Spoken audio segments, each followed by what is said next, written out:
Just to let everybody know, I am recording this meeting so that we can post on the development website. We're going to go ahead and get started. Good morning, everyone. My name is Russell Hill. I am the incoming president for the California 4-H Association. And as part of my duties as the president-elect, I put together the professional development webinars and professional development portions of our association. I will say that we are lucky to have with us Brandon Louie, who has presented before in a couple different areas, but today he comes to us to share share with us a little bit more. Brandon, if you were all aware, back in the spring, we had a meeting in Davis, our Positive Youth Development Team meeting, and he was there to talk a little bit about social justice lens and youth development. And I asked him to come back after that meeting because it's his job.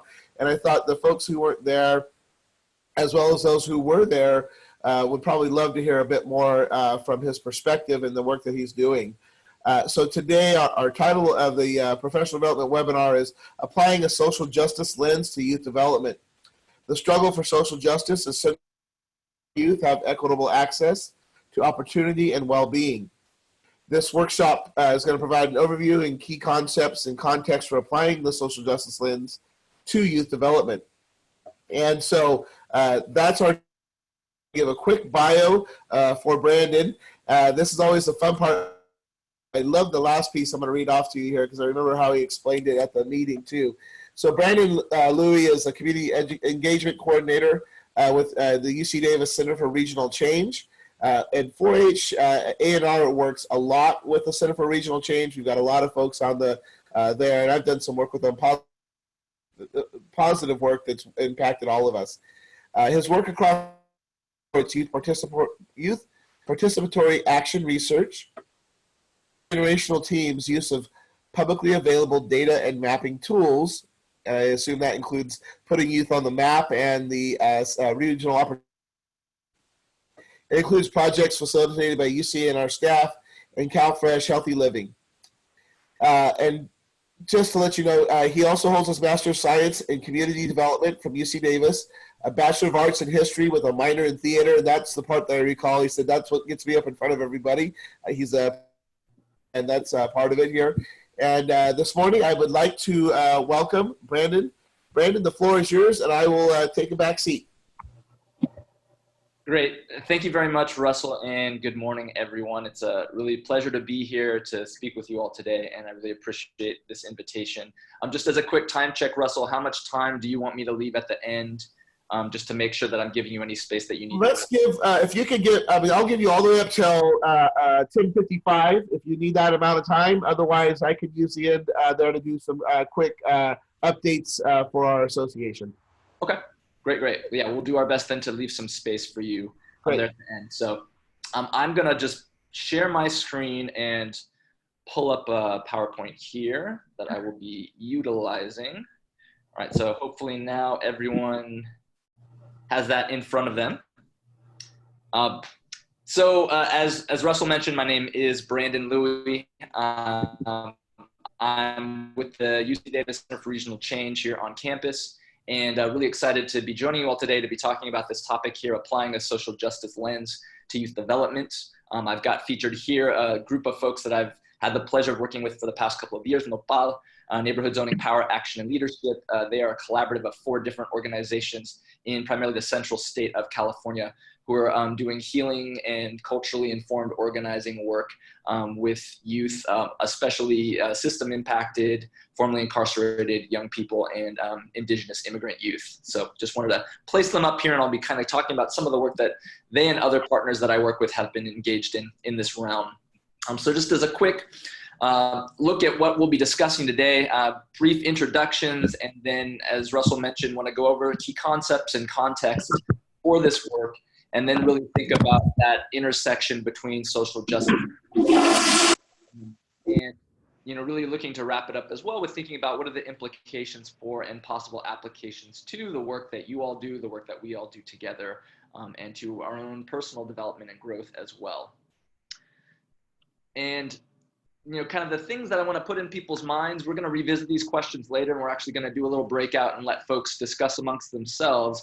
But I did want to just put these questions in your minds from the beginning to think about how a social justice lens could inform your work, right? So thinking about the implications for your organizational structure, your staffing and operations, thinking about how it might impact the populations you engage with, how you engage with them, programs and partnerships that you pursue, and then on the personal side, your own journey, your own growth, your own commitments, right? So we'll revisit these, but just kind of putting those in your mind to think about as framing questions for the discussion that we're going to have this morning.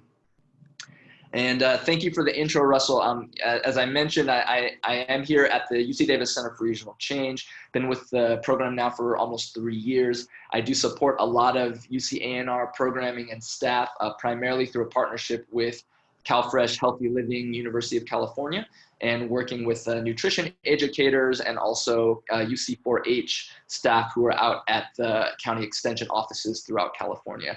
So doing a lot of work supporting them in YPAR, Youth Participatory Action Research, and supporting them with technical assistance and training, also to utilize the data mapping tools that Russell mentioned that I'll be talking about a little bit more throughout today as well. And a little bit about my background. So as he mentioned, minor in theater, major in history in undergrad. I have a master's degree in community development here from UC Davis. My background is in community organizing and youth development work. So I have about 12 years of experience working with youth and doing kind of advocacy, activism, and participatory research methodology with community members. So a new kind of addition as well to my plate. I'm a very new member of the Access, Equity, and Belonging Committee with 4-H. So really appreciative of Faye Moncloa for inviting me to join that group. And for folks who are not familiar with that, the mission of that group is to create a more inclusive organizational culture within 4-H and also have the program reflect population demographics, vulnerable populations, diverse needs, and social conditions of the country. So kind of with that in mind too, I think this is a really great topic for me to be able to be here to speak with you all about. And as Russell mentioned, I was able to talk at the Positive Youth Development meeting in March.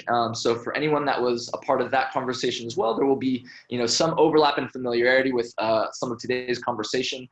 So just kind of keeping that in mind, but hopefully there's also a few kind of new pieces and elements and angles that we can bring into this. And certainly the thinking that folks have after maybe marinating on this topic for the past 3 months will be really great to bring that into the conversation that we have towards the end of today's session. So really quickly about the Center for Regional Change, for those who aren't familiar with us, we're here at the UC Davis campus. We're all about promoting action-oriented collaborative research and building prosperous, sustainable, equitable regions in California and beyond. We build bridges between faculty, staff, and students from different disciplines on campus, but we're also really intentional about building bridges with community partners and working authentically and equitably as much as possible with communities. And so that's really where my work comes in. Primarily, I serve as a trainer and technical assistance to community partners who are doing participatory action research, doing work with young people. And so I really get to be on the forefront of kind of that intersection between university and community, which is a great place to be. Also a very interesting and unique place to be. A lot of power dynamics and history there that we'll kind of talk about here in today's conversation. But just to kind of mention our focus, certainly social justice and social equity are really central to the work that we do at the center. We also really try to promote a comprehensive view of community and regional development. So that's recognizing that all of these different issue areas and all of these different aspects and parts of our lives and of our communities are all interconnected, right? So we have the ability to kind of be hyper-focused and just work with youth development or just look at land use or the environment, but also want to think about the ways in which all of these components are also interconnected, interrelated, and impact one another. So before I get into the conversation and kind of dive into the topic here, I did want to get a sense of kind of folks' familiarity with the subject matter. So we do have a quick poll, so I'll stop sharing real quick and just bring that up. But I did want to get a sense of, folks' familiarity with this topic and this work. So I did want to launch a quick poll here to just kind of gauge your experience and knowledge already to kind of see where folks are at as we start out. So I'm just going to launch that. and allow folks to kind of take a look and just provide some feedback about their own level of experience with what we're going to be discussing today.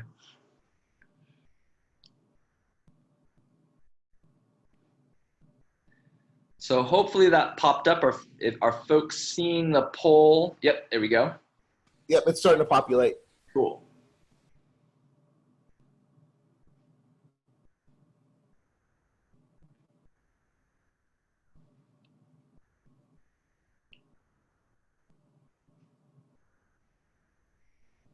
All right, looks like we have almost everyone in.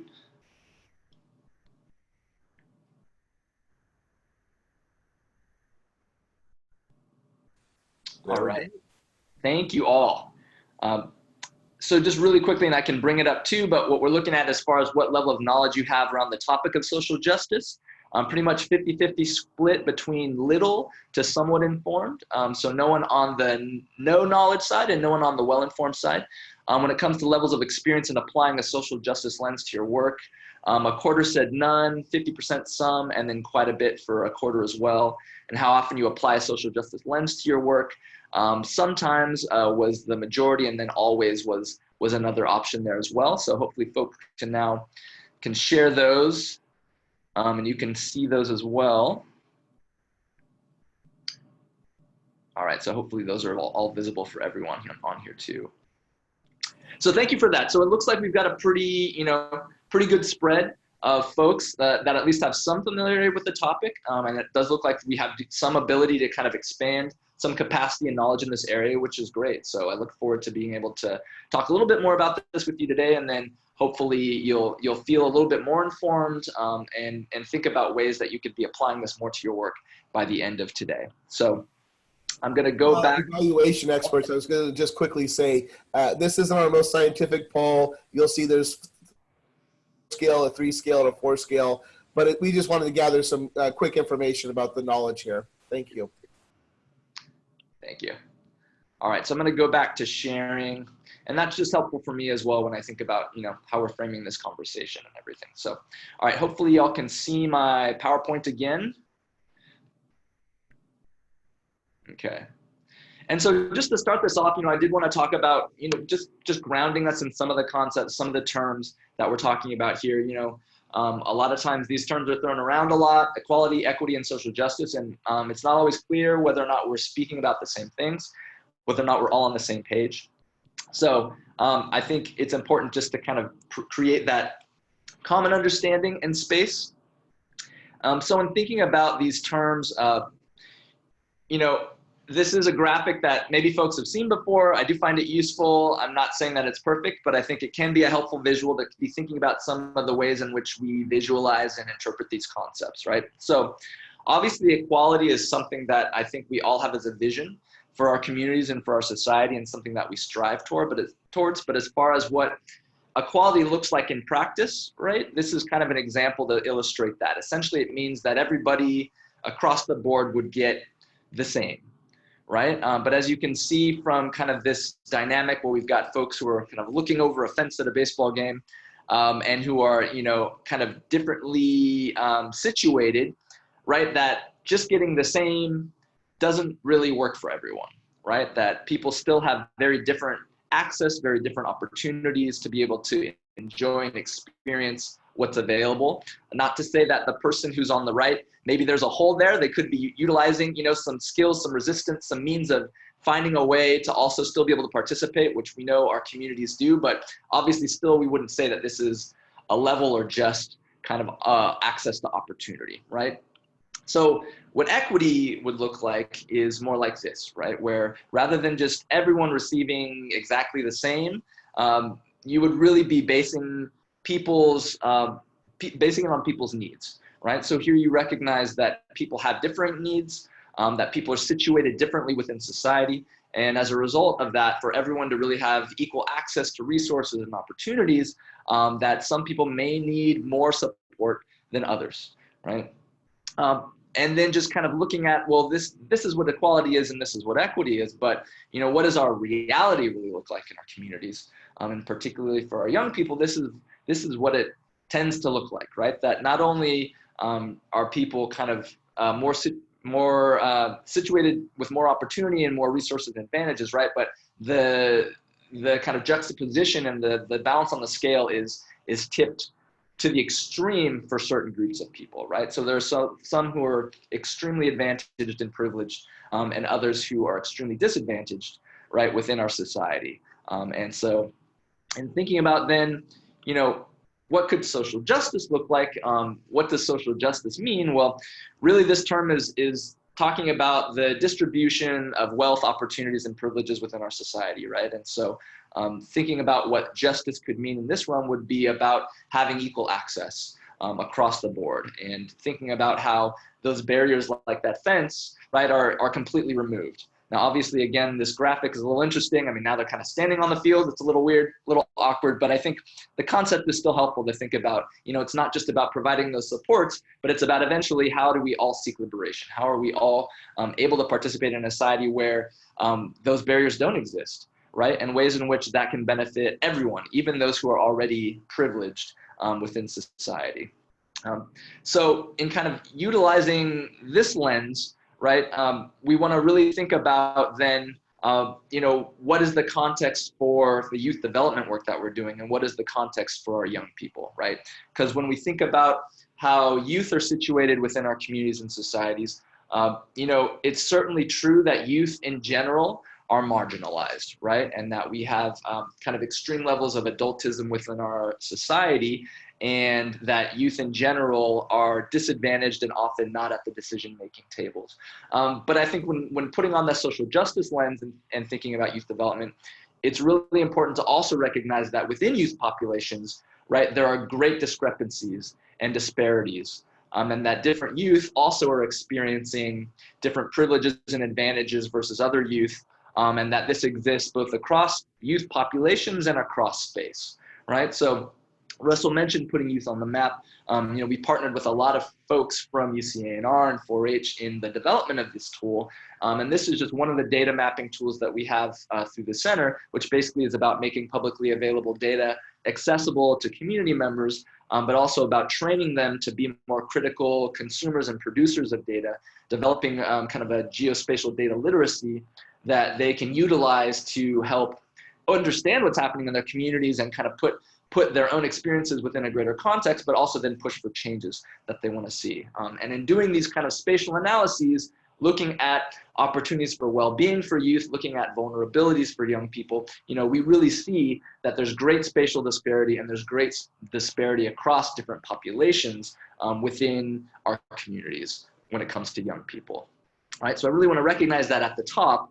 And there's a lot of other signs we can point to as well, right? Some folks, certainly in California, may be familiar with some of the California Endowment signs and billboards that are up, but there's a real understanding now, particularly in the public health realm and thinking about the social determinants of health, that, you know, your zip code and where you live is really a stronger determinant of life outcomes and of life expectancy than your genetic code, right? And so it's another way in saying that both race and place are playing really big roles in essentially determining kind of from the outset, what are the life chances and opportunities that this young person is going to have, right?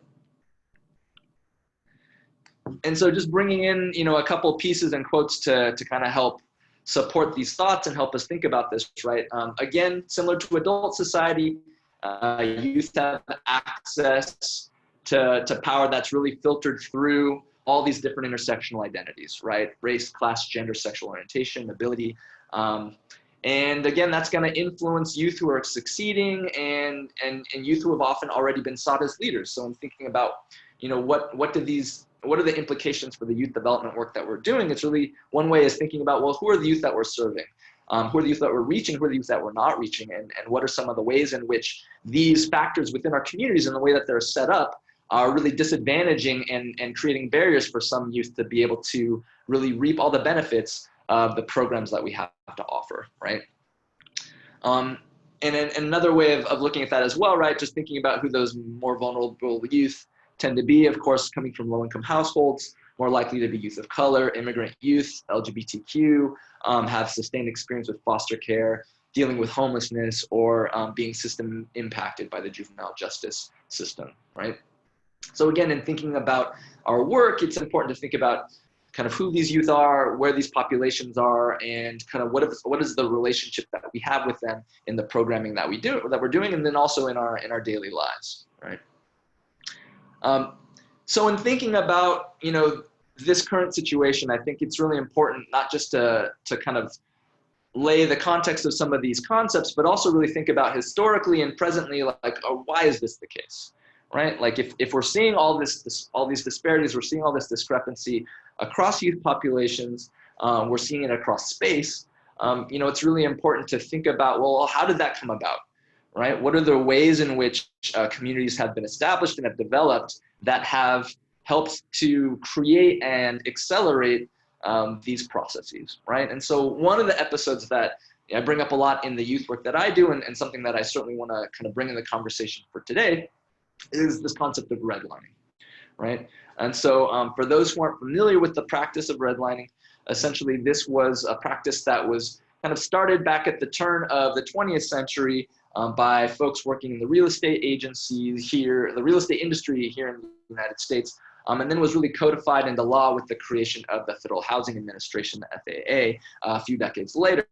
And redlining was really this process where communities were assessed, right? And they were divided up, and folks basically went out and determined, as you can kind of see with this map of Sacramento, determined, you know, essentially what is the risk for investment in different parts of our city.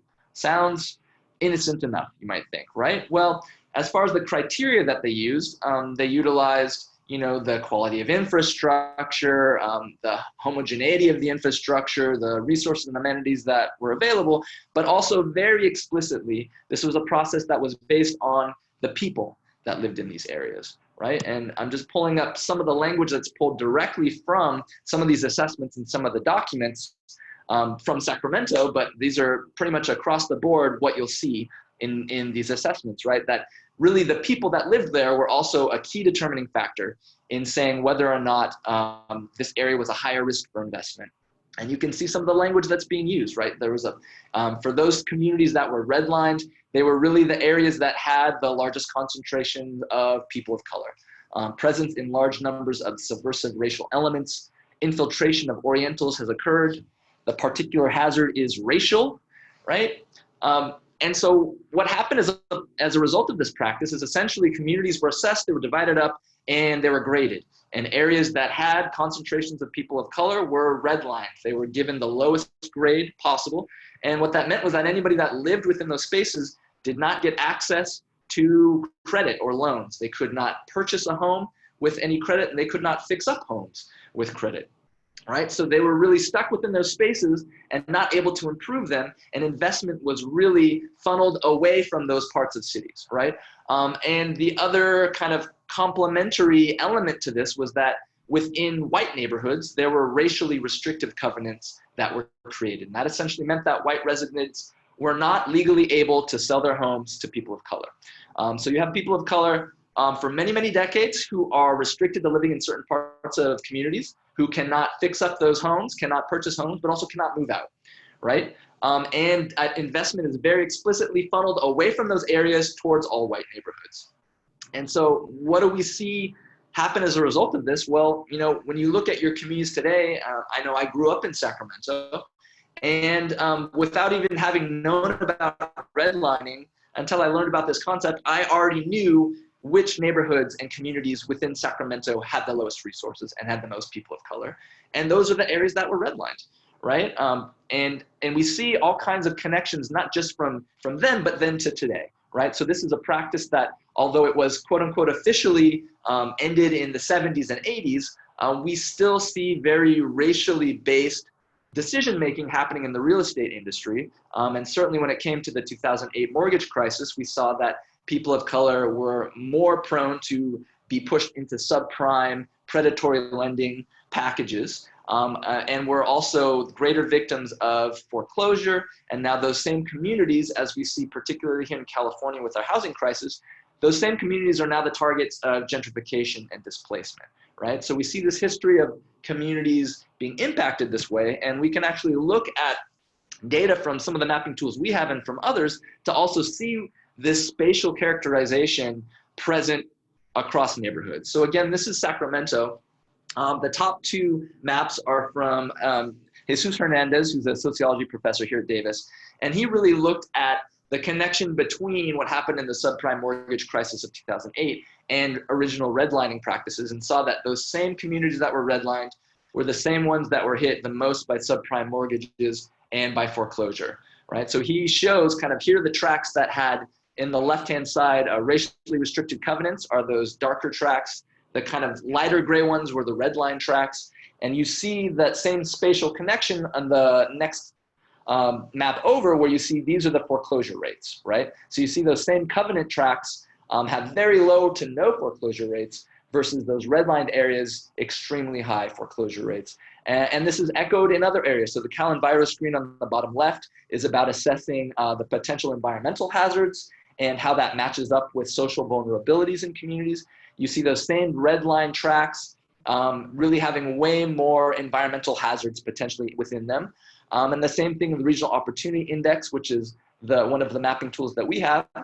You see that opportunity, that resources that people possess would be in the green level would be the highest level, and the red would be the lowest. And you see again similar mirroring, right? That in those kind of covenant tracts, and I kind of can highlight those spaces, you see the same tracts that were protected for white communities are doing better across the board, still to this day, right? And those same tracts that were redlined are still the same areas dealing with the most environmental hazards, have the least resources and opportunities for people, right? And on the right-hand side, you see the population density for non-Hispanic whites, and you see that also these communities have not really changed demographically over the course of almost 100 years. That you still see predominantly white communities and predominantly communities full of people of color. This has all kinds of implications for today, for our communities and for our young people, right? Housing ownership has been historically one of the greatest wealth generators for families in America, right? That's the American dream, and the ways in which wealth is also passed down through generations. Now, if your communities have been shut out for decades from home ownership, that has impacted your ability to pass on wealth, and we see that in the levels of wealth that communities of color have versus white communities and white families. Of course, there are many other things that are tied to space, as we see with the Cal-Enviro screen. Environmental hazards and public health are tied to where you live and the investment that's there, right? Your education, school funding tied to local property taxes. That's very much a function of whether investment or disinvestment has happened in communities, and that's led to what we still have as very segregated educational systems. So this is just a way of thinking about how kind of legacies of how communities have been developed have really impacted the way that they look today, right? That it's not an accident, and that this has a direct impact on the issues that our young people are facing today. And the reason that some young people are facing some issues and other young people are not facing those issues, right? And while those, there are those who may say, well, class also plays a big role. Obviously, with redlining, the biggest issue was around race. And there's studies that just came out very recently that also really strongly disprove that, looking longitudinally at kind of what development has happened for both Black boys and for white boys, and looking at them kind of growing up in either poor or wealthy households and what happened as a result throughout their lives, right? And the overwhelming results were showing that for white boys who grew up poor, they had a greater chance of being wealthier later in life, and Black boys did not.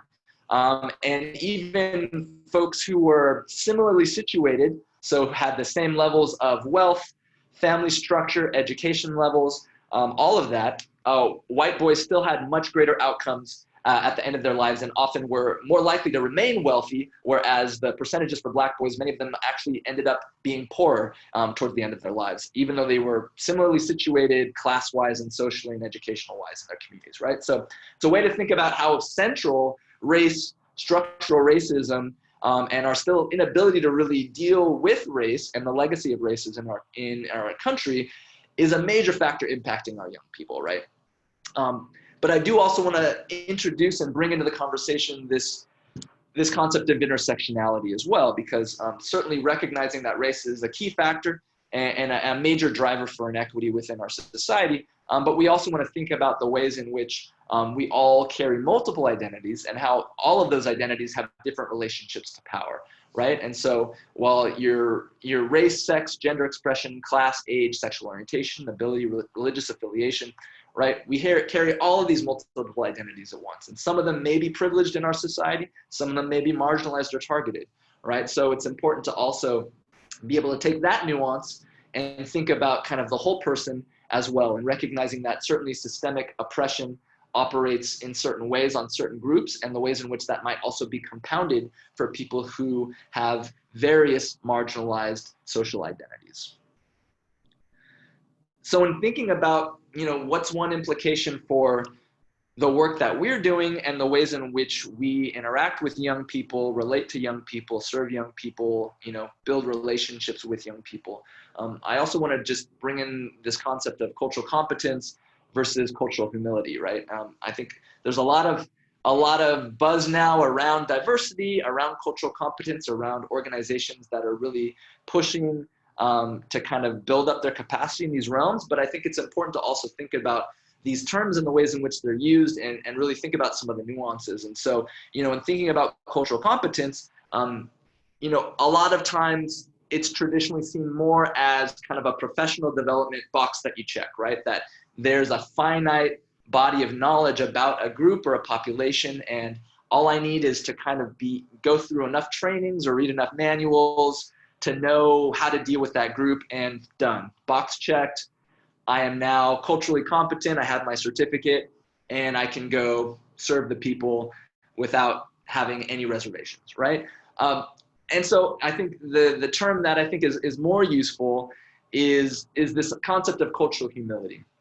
And this is really the idea that it's not a single one-time professional development type of opportunity, but in doing this kind of work with communities, it's really about a constant, intentional, reflective practice, right? That it's about a lifelong commitment to our own reflexivity and self-critique, and really being able to recognize and try to address the power imbalances that we see in our lives and in the work that we do, right? And so it's about how do we develop those mutually beneficial, non-paternalistic partnerships, and in this case with young people, right?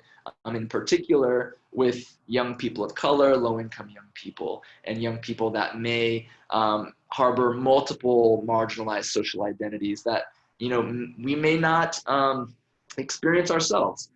So it's really important to kind of think about these different concepts and think about, when people are saying cultural competence, what are they really saying, and what might be maybe a practice that might lead to kind of greater results for the work that we're doing and for our own personal growth, right?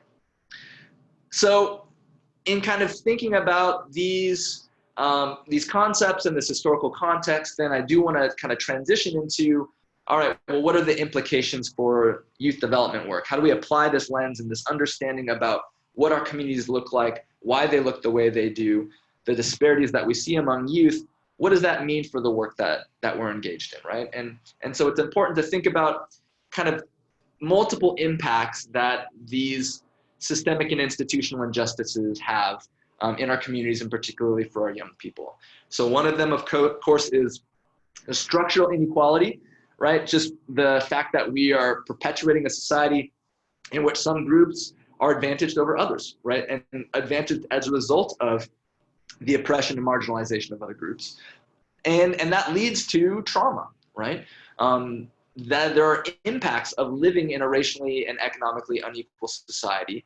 There are impacts on so many aspects of our well-being and of our lives.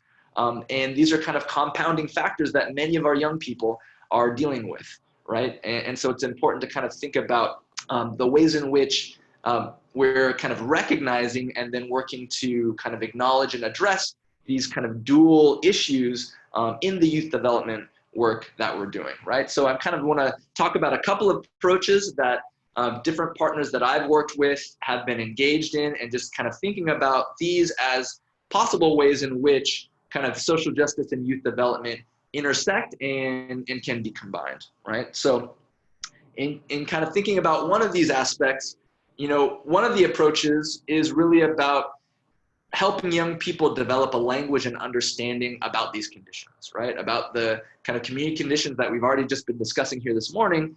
How do we help kind of build their critical consciousness around these issue areas, see these issues and these communities as constructed, but then also recognize them as ultimately changeable, right? That based in human policies, human decisions, things that clearly have taken a very long time to be made the way that they are and would take a long time to undo, but that is still a possibility, right? That we can take steps and seek paths that lead to a more just and more equitable society.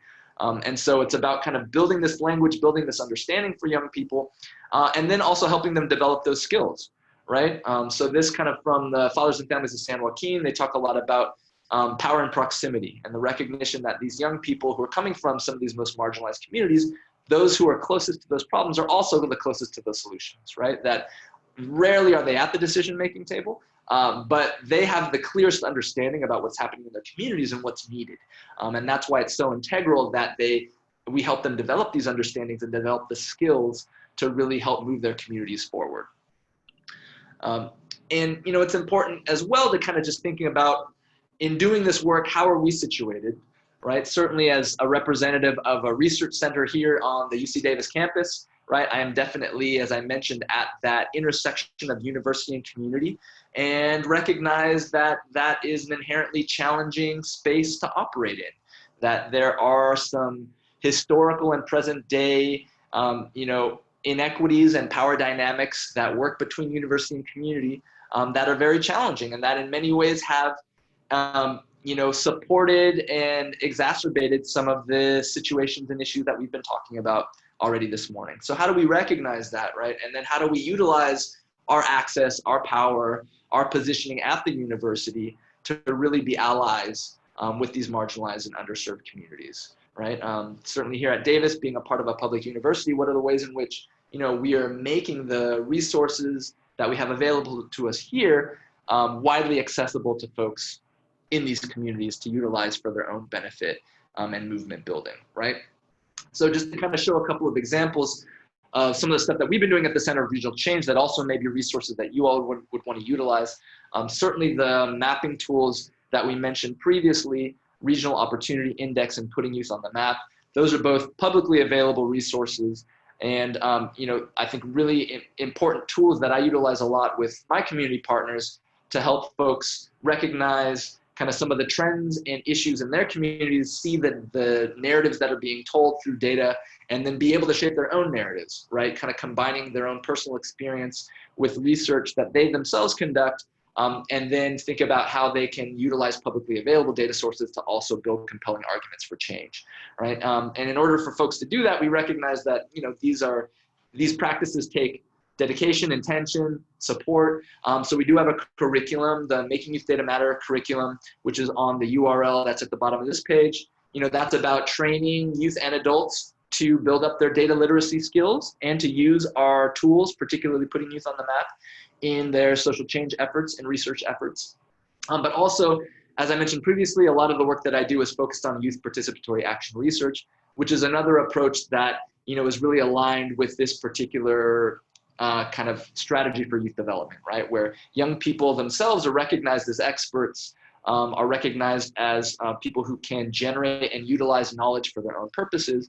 And it's about how do we help them develop that language, develop the skills and capacities to do that, and then to push for the changes that they want to see in their community.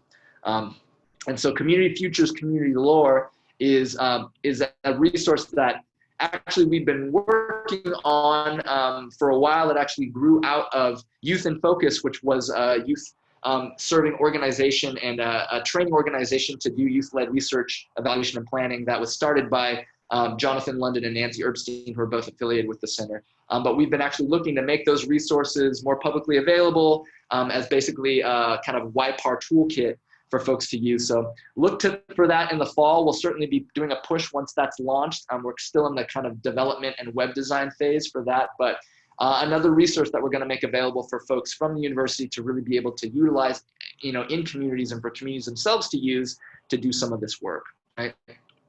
So that's kind of one of the first approaches for youth development. But another aspect, as we mentioned, there's the social trauma piece, right? And that's, another kind of another buzzword that's kind of very popular. I'm hearing a lot about, these days as well. I'm sure you are too, is this concept of healing, right? That we recognize that youth in these communities are dealing with a lot of trauma, that adults are dealing with a lot of trauma, that we have intergenerational trauma. And as a result of that, we really need to understand that, healing should be an important component of the work that we're doing, right? This regenerative process that can restore and renew us, right? That can kind of support our emotional and spiritual well-being is a really critical component of our community work and particularly youth development work as well, right? So there are also folks who are really focused within this health and healing realm and in the work that they're doing with young people. And so, kind of to keep elaborating on that, this concept of viewing healing not just as this individual act of self-care, but really as seeing it as central to the organizing and advocacy work that folks are doing in the struggle for social justice, right? That in order for us to really be able to get to a point where we're healthy enough and we have the ability to just pull our heads above water and do some of this hard work, right? It requires us to build ourselves up, to kind of build up our own health and healing, and get to a positive space where we can actually do this work. And so this concept then of healing justice is about thinking about that juxtaposition, right? That it's about really building people's capacity to kind of understand and heal from the trauma and inequities that we see in our community, and then from that place of healing and strength to be able to move and push for changes that they want to see in their communities, right? And it certainly is, there's a focus on kind of the trauma aspect, but I think a really critical piece of healing justice work and cultural organizing as well is also a recognition of assets of cultural strength and skills that people have, right? These communities that we're talking about certainly are marginalized, and as we can see, have had investment kind of removed from them for generations and generations, and yet they persist and they're here and they thrive. And these are communities and groups that in the face of so many challenges managed to still persevere and grow.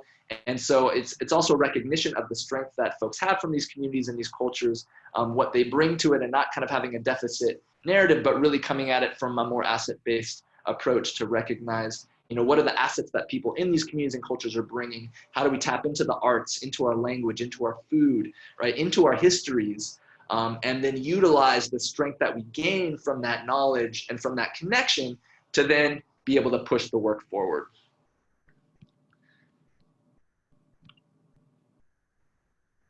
And so I want to take a pause at this point, and I'm going to stop sharing right now because we wanted to do a little bit of a conversation right now to just let you all kind of go back to those original questions, right? And so we want to give a chance to kind of just do a little bit of kind of paired up conversation to go back, and I could post those questions, or actually maybe put them in the chat might be helpful.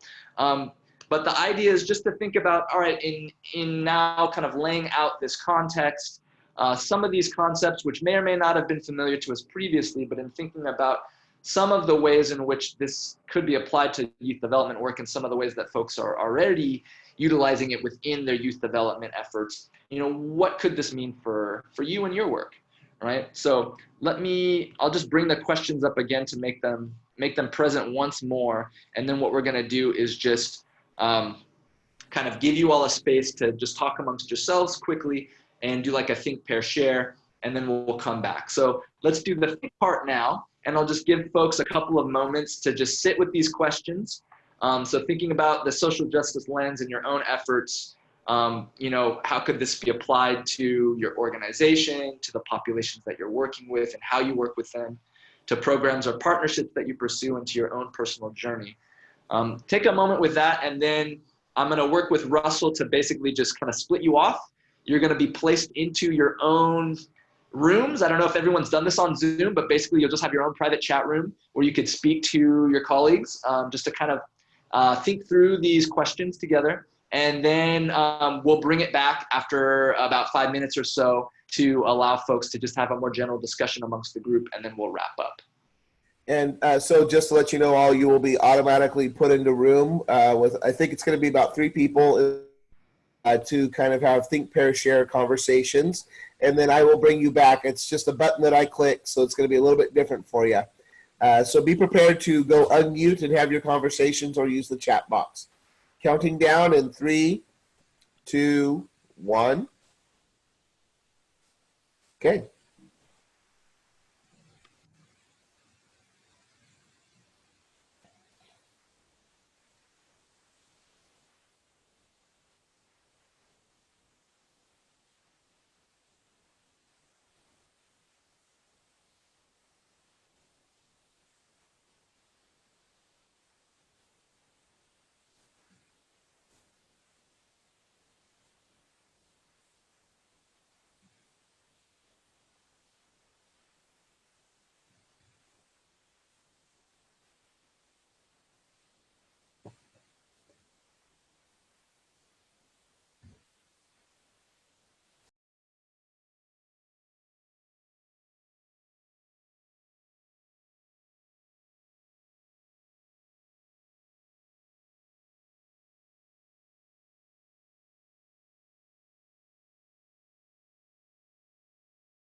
Welcome back, everybody, and thank you for the breakout. Brandon, the floor is yours. Great, thank you. So I was in a great conversation with Charles and Valerie. Thank you both for that. But just want to take a few minutes now just to see, if there was anything that folks wanted to share out based on what they shared or what they heard in their conversations. And I could put those questions back up so we just have those in front of us as well. But we'll just kind of open the floor up. And feel free to chat if people want to just type it in or just kind of use your mic. I know we're not a huge group, so we should be able to coordinate.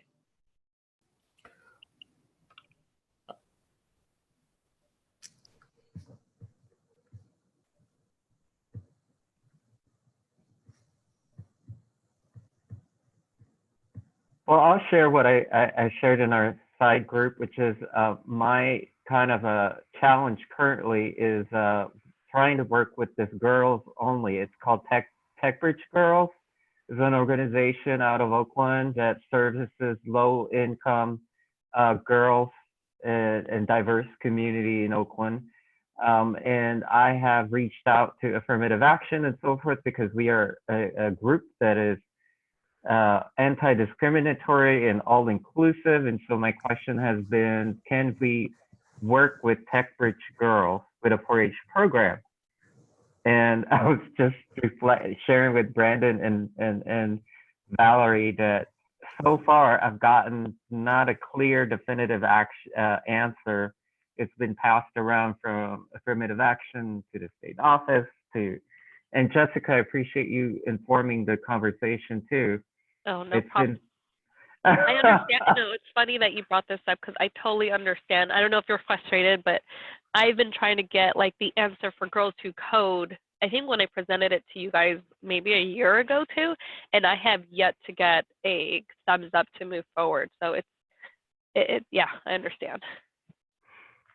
And here, the point is, I mean, it's interesting what you brought up, Jonathan, because I think that there are challenges, and it may be that we challenge our own organization also in applying a social justice lens to our work. Mm-hmm. Yeah. I mean, for your part of the UC, it doesn't seem to be as challenging as 4-H.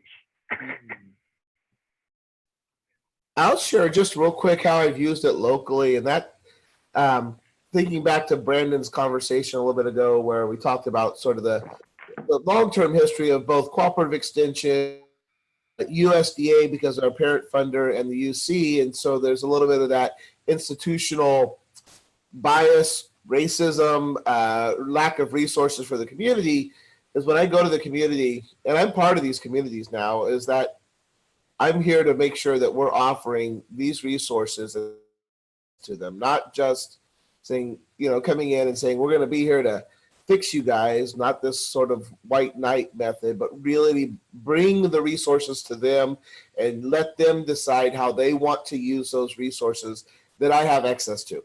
And so that's been one way that I've tried to address these long-standing biases that have been added as part of our program.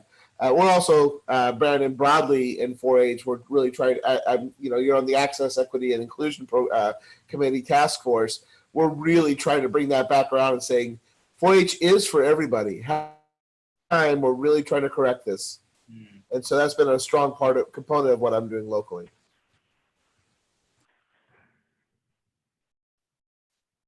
I feel, this is Jessica, one of the difficult things that I've seen, there's two things, is that it's been difficult to get everyone, I mean, on my perspective, like that, I like that you had the picture, or you were talking about cultural competency, and what is it, the other one, cultural humility. And I feel many times because we all assume that we're culturally competent, that's where we're at, we're good, and there's no movement. And I see that. I work at the state office, and it is a little difficult because I'm Latina myself, so I have my own passion for this, but I do see it very difficult for people to move forward and really expand their programming, but at the same time, due to limited resources, it is very difficult for them to do this. And my other comment was, one of the things that I've seen, unfortunately, with 4-H is that we invested so much into expanding our program and making it for everyone, especially reaching to the Latino audience. But unfortunately, it's like I feel like 4-H has been a program where we came in, we have provided a great program for these kids, and then it's just being taken away. And that's something that I feel a lot of communities have seen, where it's like, you know, here we come, we're going to save you guys, we're going to help you guys with this amazing program, and then all right, we're gone, like, good luck guys, bye. And there's no follow-up, and it makes it really, it's very hard. Especially, you know, that to me, I'm more passionate about. That's my community, and so it's very hard to see that happen, and that's what I've been seeing, unfortunately, with 4-H.